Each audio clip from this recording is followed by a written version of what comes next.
ఒకసారి ఈ ఫోటో చూడండి. ఇక్కడ కాలుతుంది నేపాల్ పార్లమెంట్. కేవలం పార్లమెంటే కాదు, ఆ దేశ ప్రైమ్ మినిస్టర్ ఇల్లును కూడా తగలబెట్టారు. అక్కడి మీడియా హౌస్లను తగలబెట్టారు. షాకింగ్ విషయం ఏమిటంటే ఆ దేశ సుప్రీంకోర్టుని కూడా నిప్పంటించారు. జంజీలు అనగానే మనకు ఎప్పుడు ఫోన్ పట్టుకుని ఉండే పిల్లలు, ఇన్స్టాగ్రామ్, వాట్సాప్, స్నాప్చాట్లో బిజీగా ఉండే ఈ కాలపు యువత అనుకుంటాం. కానీ వాళ్ళు తలుచుకుంటే ఎంత వైలెంట్గా మారుతారు. ఒక పవర్ఫుల్ గవర్నమెంట్ని కూడా కేవలం ఒకే రోజులో కూల్చేయగలరు అని నేపాల్ జంజీలు ప్రూవ్ చేశారు. ఇక్కడ మన అందరి మైండ్లో ఉన్న క్వశ్చన్ ఏమిటంటే అసలు నేపాల్లో ఇంతటి విధ్వంసం జరగడానికి కారణం ఏంటి? సోషల్ మీడియా యాప్స్ని బ్యాన్ చేయడం ఒకటే కారణమా, లేదా దీని వెనకాల ఇంకా డీప్ కారణాలు ఉన్నాయా, లేదా ఏదైనా విదేశీ శక్తులు నేపాల్ని సర్వనాశనం చేసేందుకు ప్రయత్నిస్తున్నాయా? ఈ విషయాల్ని మనం ఇప్పుడు డీటెయిల్గా తెలుసుకుందాం. వీడియోలోకి వెళ్ళే ముందు మీ అందరికీ ఒక చిన్న రిక్వెస్ట్. ఇలాంటి ఇంట్రెస్టింగ్ అండ్ ఇన్ఫర్మేటివ్ వీడియోస్ మన ఛానల్లో ప్రతిరోజు వస్తుంటాయి. మన ఛానల్లో వచ్చే వీడియోస్ ఏదో విధంగా మీకు ఖచ్చితంగా ఉపయోగపడేవి, మీ నాలెడ్జ్ని పెంచేలాగే ఉంటాయి. కాబట్టి ఇలాంటి వీడియోస్ని మీరు మిస్ కాకూడదు అనుకుంటే వెంటనే మన ఛానల్ని సబ్స్క్రైబ్ చేసుకోండి. ఇక టాపిక్లోకి వెళ్ళిపోదాం. ఒకసారి ఇమాజిన్ చేయండి, మన దేశంలో ఉన్న కాంగ్రెస్ అండ్ బీజేపీ ఈ రెండూ కలిసిపోతే ఎలా ఉంటుంది? కలిసిపోయి ఒక సంవత్సరం బీజేపీ పరిపాలిస్తుంది, ఇంకో సంవత్సరం కాంగ్రెస్ పరిపాలిస్తుంది. ఇలా రెండు పార్టీలు ఒకరినొకరు శత్రువులైనప్పటికీ ఇలా ఒక అండర్స్టాండింగ్తో దేశాన్ని పరిపాలిస్తూ పోతే ఎలా ఉంటుంది? ఇప్పుడు మీలో కొందరు వాళ్ళు అండర్స్టాండింగ్తో పనిచేస్తే బాగానే ఉంటుంది అనుకోవచ్చు. కానీ వాళ్ళు ఎంత అండర్స్టాండింగ్తో పనిచేసినా భారత్ లాంటి ఒక పెద్ద దేశాన్ని ఒక పార్టీ కేవలం ఒకే సంవత్సరం రూల్ చేసి నెక్స్ట్ సంవత్సరం దిగిపోయి ఆ తర్వాత ఇంకో కొత్త పార్టీ వస్తే దేశం అభివృద్ధి చెందదు. ఎందుకంటే వీళ్ళు చేసిన డెవలప్మెంట్ని వీళ్ళు కంటిన్యూ చేయరు, అండ్ వీళ్ళు స్టార్ట్ చేసిన ప్రాజెక్ట్స్ని వీళ్ళు కంటిన్యూ చేయరు. దాంతో దేశంలో అభివృద్ధి అనేది ఉండదు. అండ్ ఈ పార్టీస్లో ఉన్న నాయకులు అవినీతి పరులుగా మారి కావలసినట్టుగా ఇష్టం వచ్చినట్టుగా దేశ సంపదను దోచుకుంటారు. నేపాల్లో ఎగ్జాక్ట్లీ ఇదే జరిగింది. నేపాల్ ఒక రిపబ్లిక్ కంట్రీగా మారి 15 సంవత్సరాలు అవుతుంది. ఈ 15 సంవత్సరాల్లో అక్కడ ఎన్ని గవర్నమెంట్లు మారాయో తెలుసా? 12. అందుకే ఆ దేశంలో అభివృద్ధి అనేదే లేకుండా పోయింది. అక్కడి లీడర్లు విపరీతంగా కరప్షన్ చేశారు. దేశ సంపదను ఇష్టం వచ్చినట్టుగా దోచుకున్నారు. ఎడ్యుకేషన్లో కరప్షన్, ఇన్ఫ్రాస్ట్రక్చర్లో కరప్షన్, ఫైనాన్స్ డిపార్ట్మెంట్లో కరప్షన్, హెల్త్ డిపార్ట్మెంట్లో కరప్షన్, ఇలా అన్ని డిపార్ట్మెంట్లో విపరీతమైన కరప్షన్ జరిగేది. దీన్ని ప్రజలు చూసి చూసి విసిగిపోయారు. ఆల్రెడీ ప్రజలు ఆ దేశ నాయకులు చేస్తున్న అవినీతి, దేశంలో అభివృద్ధి లేకపోవడం, యువత ఉద్యోగాలు లేక ఇబ్బంది పడడం, తమ దేశంలో ఉద్యోగ అవకాశాలు లేకపోవడంతో చాలామంది దేశం వదిలి వెళ్ళిపోవడం చేస్తున్నారు. ఇలాంటి సమయంలో సడన్గా ఈ కేపీ ఓలీ గవర్నమెంట్ దేశం మొత్తంలో సోషల్ మీడియాను బ్యాన్ చేసింది. ఈ కేపీ ఓలీ మన ఇండియాకు కూడా అగెన్స్ట్గా అనేక సార్లు స్టేట్మెంట్ ఇచ్చాడు. ఇతను చైనాతో చేతులు కలిపి మన ఇండియాకు అగెన్స్ట్గా మాట్లాడాడు. ఈ కేపీ ఓలీకి నేపాల్లో చాలా చెడ్డ పేరు ఉంది. ఇతను అక్కడి ప్రైమ్ మినిస్టర్ అయినప్పటికీ ఇతనిపైన అనేక కరప్షన్ ఆరోపణలు ఉన్నాయి. ఇతను తన ఫ్యామిలీతో కలిసి చాలా దోచుకున్నాడు అని చెప్తారు. అయితే ఇతను దేశవ్యాప్తంగా సోషల్ మీడియాను బ్యాన్ చేసేసరికి ఒక్కసారిగా యువతలో ఫ్రస్ట్రేషన్ స్టార్ట్ అయింది. ఒక 3 రోజులు ప్రజలు కామ్గా ఉన్నారు. కానీ 4వ, 5వ రోజు జంజీలు అంటే 1997 నుంచి 2010 మధ్యన పుట్టిన వాళ్ళు, వీళ్ళు ఒక గంట సేపు ఇంటర్నెట్ లేకపోతేనే ఉండలేరు. అలాంటిది ఒక వారం రోజుల పాటు దేశంలో ఇంటర్నెట్ ఉన్నప్పటికీ ఈ సోషల్ మీడియా యాప్స్ ఓపెన్ కాకపోవడంతో ఫ్రస్ట్రేషన్తో రెచ్చిపోయారు. అండ్ ఆల్రెడీ ఆ దేశంలో జరుగుతున్న అవినీతి పైన ప్రజలు ఫ్రస్ట్రేషన్లో ఉన్నారు. అలాంటి టైంలో ఈ సోషల్ మీడియా బ్యాన్ అనేది ఒక చిన్న నిప్పు రవ్వలాగా పనిచేసింది. ఒక అతిపెద్ద అడవి మొత్తాన్ని బూడిద చేయడానికి ఒక చిన్న నిప్పు రవ్వ చాలు. ఈ సోషల్ మీడియా బ్యాన్ అనే ఈ చిన్న నిప్పు రవ్వ జంజీలో ఫైర్ పుట్టేలా చేసింది. ఇక యువత మొత్తం రోడ్డు మీదకి వచ్చి ప్రభుత్వానికి అగెన్స్ట్గా ప్రొటెస్ట్ చేయడం మొదలుపెట్టారు. వీళ్ళు మొదట్లో చాలా పీస్ఫుల్గా ప్రొటెస్ట్ చేశారు. వీళ్ళ డిమాండ్ చాలా సింపుల్. మీరు దేశంలో అవినీతి లేకుండా చేయండి, అవినీతికి పాల్పడుతున్న లీడర్స్ని శిక్షించండి, దేశంలో అభివృద్ధిని తీసుకురండి, యువతకు ఉద్యోగ అవకాశాలు ఇవ్వండి అంటూ భారీ ఎత్తున ప్రజలు పీస్ఫుల్గా ప్రొటెస్ట్ చేస్తున్నారు. కానీ ఈ కేపీ ఓలీ ఈ ప్రొటెస్ట్ని చాలా తక్కువ అంచనా వేశాడు. వేల మంది రోడ్లపైన రాకుండా చేసేందుకు ఇతను యువత పైన షూటెడ్ సైడ్ ఆర్డర్ ఇచ్చాడు. అంటే ఈ యువత పైన అక్కడి పోలీసులు వెపన్స్ ఉపయోగించేలాగా పర్మిషన్ ఇచ్చాడు. దాంతో పోలీసులు ఈ యువత పైన రబ్బర్ బుల్లెట్లు, టియర్ గ్యాసులు, వాటర్ క్యానన్స్ని ఉపయోగించడం చేశారు. దాంతో ఈ యువత మరింత రెచ్చిపోయింది. మీరు నమ్మరు, ఈ ప్రొటెస్ట్లో దాదాపు అఫీషియల్ నంబర్ చెప్తున్నాను 20 మంది మరణించారు. అనఫీషియల్గా దాదాపు 40 మంది స్టూడెంట్స్ ప్రాణాలు కోల్పోయి ఉంటారు అని చెప్తున్నారు. మరి అంత భారీ లెవెల్లో వైలెన్స్ జరిగినప్పుడు ప్రజలు ఊరుకుంటారా? ఆ తర్వాత వేలలో కాదు లక్షల మంది రోడ్లపైన రావడం మొదలుపెట్టారు. వాళ్ళు పోలీసులకు ఏమాత్రం భయపడకుండా తిరిగి వాళ్ళపైనే దాడి చేయడం మొదలుపెట్టారు. ఆ దేశ పార్లమెంట్ని తగలబెట్టారు. ఆ తర్వాత అక్కడి ప్రైమ్ మినిస్టర్ ఇంటిని తగలబెట్టారు. ప్రైమ్ మినిస్టర్ని రిజైన్ చేయాల్సిందిగా డిమాండ్ చేశారు. ఆ తర్వాత ఆ దేశ గవర్నమెంట్ మీడియా హౌస్ని తగలబెట్టారు. షాకింగ్ విషయం ఏమిటంటే అక్కడి సుప్రీంకోర్టుని కూడా తగలబెట్టారు. ఒక దేశ సుప్రీంకోర్టుని తగలబెట్టారు అంటే అక్కడ పరిస్థితులు చాలా దారుణంగా మారాయని అర్థం. ఈ కేపీ ఓలీ ఇంత జరుగుతున్నప్పటికీ రిజైన్ చేయడానికి అంగీకరించలేదు. దాంతో స్వయంగా ఆ దేశ ఆర్మీ చీఫ్ రంగంలోకి దిగారు. అతను ప్రైమ్ మినిస్టర్ కేపీ ఓలీకి మీరు వెంటనే రిజైన్ చేసేయండి, మేము ప్రజల క్రౌడ్ని కంట్రోల్ చేయలేకపోతున్నాము, మీరు రిజైన్ చేయకపోతే వీళ్ళు ప్రొటెస్ట్ని ఆపేలా కనిపించట్లేదు అని ప్రెజర్ చేశారు. అప్పుడు ఈ కేపీ ఓలీ ఏం చెప్పాడో తెలుసా? ఓకే, నేను రిజైన్ చేయడానికి ఒప్పుకుంటున్నాను, కానీ నన్ను సేఫ్గా ఈ దేశం నుంచి వేరే దేశానికి పంపేయండి అని మోస్ట్లీ ఇతను దుబాయ్కి సేఫ్గా వెళ్ళిపోయారు అని చెప్తున్నారు. అయితే నేపాల్ ప్రభుత్వం సోషల్ మీడియాను ఎందుకు బ్యాన్ చేసింది అంటే కొంతమంది చెప్పేదాని ప్రకారం రీసెంట్గా నేపాల్ సోషల్ మీడియాలో ఒకసారి ఈ వీడియో చూడండి. ఈ వీడియో తెగ వైరల్ అయ్యింది. ఇందులో ఏముందంటే నేపాల్ దేశంలో విపరీతమైన కరప్షన్ జరుగుతుంది. అక్కడి ప్రజలు దేశంలో డెవలప్మెంట్ లేక బీదరికాన్ని అనుభవిస్తున్నారు.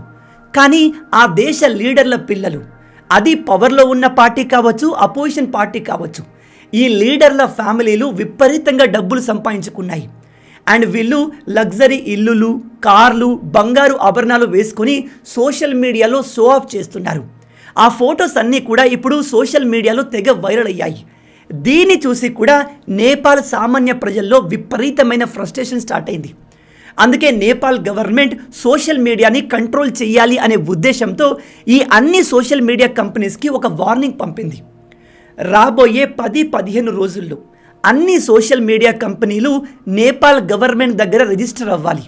అండ్ ఈ అన్ని సోషల్ మీడియా కంపెనీలు నేపాల్ దేశంలో తమ ఒక రీప్రజెంటేటివ్ని ఎన్నుకోవాలి. దాంతో రేపు నేపాల్ సోషల్ మీడియాలో అక్కడి గవర్నమెంట్కి, అక్కడి లీడర్స్కి అగెన్స్ట్గా ఎవరు పోస్ట్ చేసినా, ఎవరైనా రీల్స్ వీడియోస్ చేసినా వాటిని వెంటనే టేక్ డౌన్ చేయడానికి, అలాంటి పోస్టులు పెట్టిన వాళ్ళను ఐడెంటిఫై చేయవచ్చు అనుకున్నారు. ఓవరాల్గా సోషల్ మీడియాను కంట్రోల్ చేయడానికి ఈ కేపీ ఓలీ గవర్నమెంట్ ట్రై చేసింది. కానీ అది ఇప్పుడు కంప్లీట్గా బ్యాక్ ఫైర్ అయ్యింది. ఇక అసలు విషయాలు మాట్లాడదాం. ఇది చాలా ఇంపార్టెంట్, జాగ్రత్తగా వినండి. నేపాల్లోని యువత రోడ్డు మీదకి వచ్చి తమ ప్రాణాలకు తెగించి అక్కడి గవర్నమెంట్తో పోరాడి ఆ గవర్నమెంట్ని కూల్చేసింది. అక్కడి ప్రైమ్ మినిస్టర్ దేశం వదిలి పారిపోయారు. హోమ్ మినిస్టర్లు, ఫైనాన్స్ మినిస్టర్, ఇలా చాలామంది మినిస్టర్లు తమ తమ పదవులకు రాజీనామా చేసి తప్పుకున్నారు. మరి ఇప్పుడు నేపాల్ గవర్నమెంట్ని లీడ్ చేసేది ఎవరు? నేపాల్ గవర్నమెంట్ నెక్స్ట్ పరిస్థితి ఏంటి? ప్రజెంట్ ఆ దేశంలో జరుగుతున్న అల్లర్లను కంట్రోల్ చేయడానికి ఆ దేశ ఆర్మీ రంగంలోకి దిగింది. నేపాల్ లా అండ్ ఆర్డర్ మొత్తాన్ని ఆర్మీ కంట్రోల్లోకి తెచ్చుకుంది. ఇక్కడ ఆర్మీ దేశంలో వైలెన్స్ లేకుండా చేయగలదు, అల్లర్లు జరగకుండా ప్రొటెక్ట్ చేయగలదు. కానీ ఆర్మీ దేశాన్ని పరిపాలించకూడదు. అన్ని దేశాలు ఈ లుచ్చా పాకిస్తాన్ లాగా ఉండవు కదా. పాకిస్తాన్లో ఒక గవర్నమెంట్ ఉంది, కానీ అది పేరుకు మాత్రమే ఉంది. ఆ దేశాన్ని రియల్గా పరిపాలించేది మొత్తం కూడా అక్కడి ఆర్మీని. ఎప్పుడైతే ఒక దేశాన్ని అక్కడి ఆర్మీ పరిపాలిస్తుందో ఆ దేశం బాగుపడదు, ఆ దేశంలో అభివృద్ధి జరగదు. దానికి బెస్ట్ ఎగ్జాంపుల్ ఈ పాకిస్తాన్. ఇప్పుడు నేపాల్ ప్రజలు అవినీతి లేకుండా దేశాన్ని పరిపాలించే లీడర్ కోసం చూస్తున్నారు. ఒక యంగ్ డైనమిక్ లీడర్ కోసం చూస్తున్నారు. అందుకే ఇప్పుడు నేపాల్లో ఒక పేరు బాగా వినబడుతుంది, అదే బాలేంద్ర షా. ఇతను ప్రజెంట్ కాఠ్మండు మేయర్గా పనిచేస్తున్నాడు. ఇతను ఆ దేశంలో చాలా ఫేమస్. ఎందుకంటే ఒకప్పుడు ఇతను ఒక ర్యాపర్, యూత్లో బాగా ఫేమస్. ఇతన్ని ఆ దేశ ప్రైమ్ మినిస్టర్ చేయబోతున్నట్టుగా వార్తలు బయటకు వస్తున్నాయి. ఇది కన్ఫర్మ్ కాదు, కాకపోతే ఇతని పేరు బాగా ఎక్కువగా వినబడుతుంది.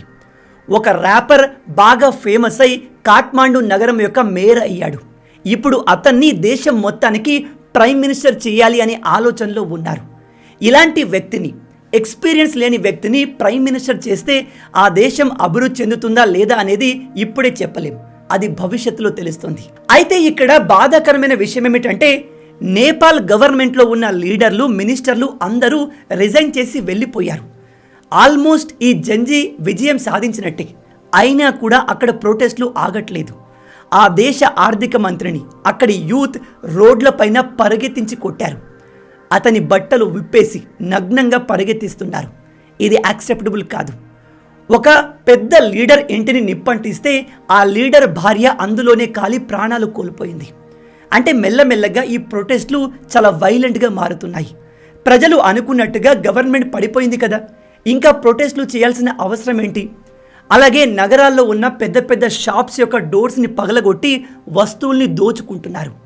ఇంకొంతమంది యువత అయితే బ్యాంకుల్లోకి వెళ్ళి అక్కడి ఉద్యోగుల్ని బెదిరించి తరిమేసి లాకర్ రూమ్లో ఉన్న కరెన్సీ మొత్తాన్ని తీసుకువచ్చి రోడ్లపైన విసురుతున్నారు.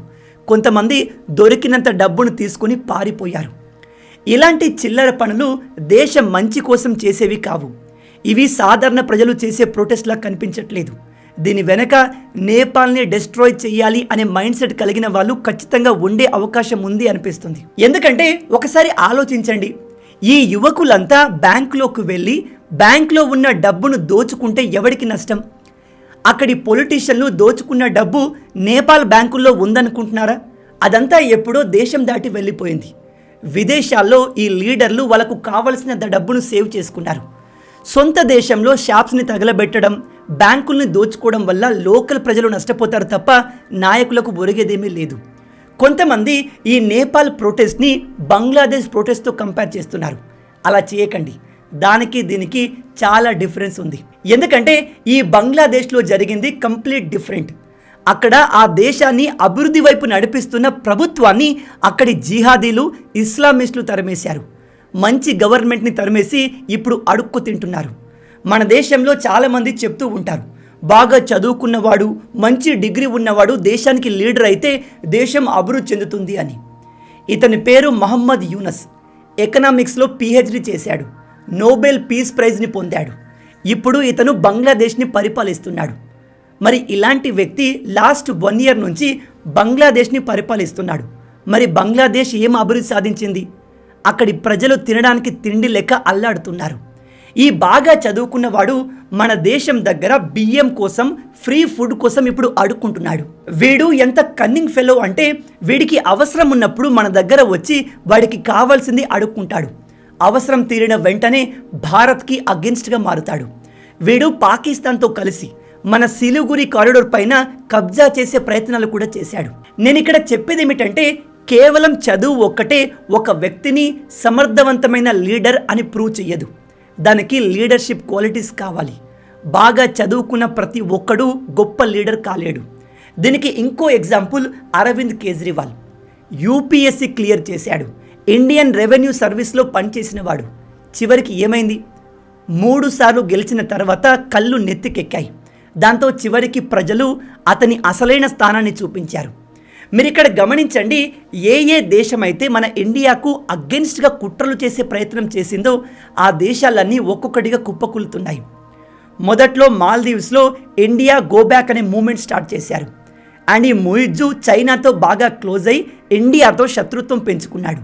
చివరికి ఏమైంది? చైనా వీళ్ళ కష్టకాలంలో హెల్ప్ చేయడానికి ముందుకు రాలేదు. చైనా డెట్ ట్రాప్లో వీళ్ళు ఇరుక్కుపోయారు. ఆ దేశ ఎకానమీ కుప్పకూలడం మొదలైంది. భారతీయులంతా మాల్దీవ్కి వెళ్లకుండా బైకట్ చేయడంతో ఆ దేశ ఎకానమీ డిస్ట్రాయ్ అయ్యింది. చివరికి ముయిజ్జు మన ఇండియాకు వచ్చి మోడీ గారిని కలిసి రిక్వెస్ట్ చేయడంతో అక్కడ పరిస్థితులు మారాయి. ఆ తర్వాత శ్రీలంక కూడా చైనాకు బాగా క్లోజ్ అయి ఇండియాతో శత్రుత్వం పెంచుకుంది. చివరికి ఏమైంది? శ్రీలంకలో కూడా గవర్నమెంట్ కుప్పకూలింది. ప్రజలంతా రోడ్డు మీదకి వచ్చారు.